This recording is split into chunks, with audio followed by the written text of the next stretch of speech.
NATO chief Jens Stoltenberg has said that the military alliance is deploying its rapid response force for the first time ever. This is to bolster defense in the face of Russia's invasion of Ukraine. Stoltenberg has warned that the Kremlin's aggression had created a so-called new normal. Listen in.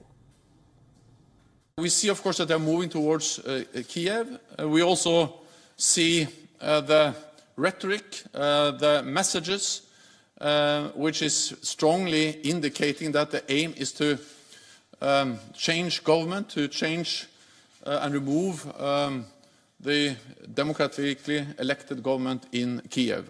We are in close contact with the government of Ukraine. We are, of course, monitoring the situation very closely. It is still a fluid situation. What we have seen is that the Ukrainian forces are fighting bravely. Yesterday, NATO allies activated our defense plans. And as a result, we are deploying elements of the NATO response force on land, at sea and in the air, to further strengthen our posture and to respond quickly to any contingency. The latest step by NATO aims to beef up defenses. Allies spearheaded by the United States have rushed thousands of troops. While NATO leaders met on Friday to discuss Russia's invasion of Ukraine, the meeting happened as Russian forces closed in on Kiev, the Ukrainian capital. Stoltenberg reiterated, saying that Moscow bears the sole responsibility for the invasion.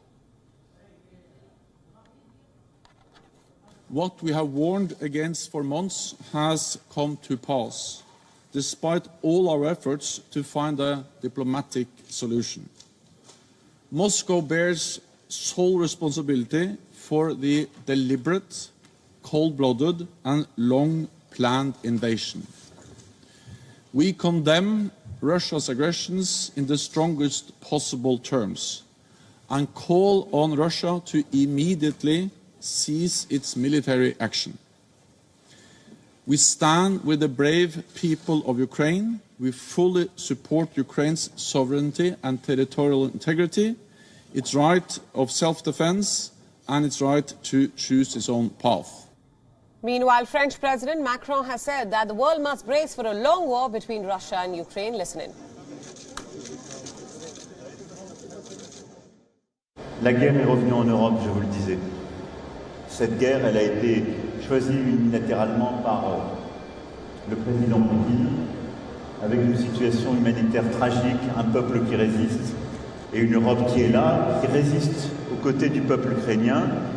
Et il nous faut tout à la fois essayer de bâtir la paix et protéger, mais prendre aussi les mesures indispensables pour apporter les sanctions, résister, mener ce combat.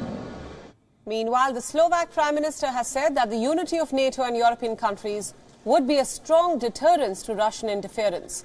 Eduard Heger made the statement as he visited a border crossing where refugees from Ukraine were arriving. He called Ukrainians friends and thanked Slovak citizens who were offering them refuge. All the member countries of European Union and also the NATO countries are very united, and I think that's such a strong deterrence for Russia that they will not dare to touch any member country of NATO and European Union. The NATO Response Force, or the NRF, was created in 2003. It is made up of 40,000 personnel.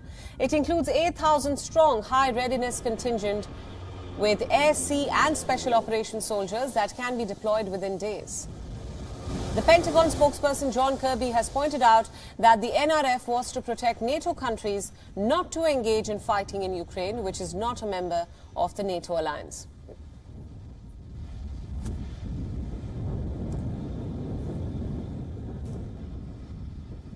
WION World is One is now available in your country. Download the app now and get all the news updates on the move.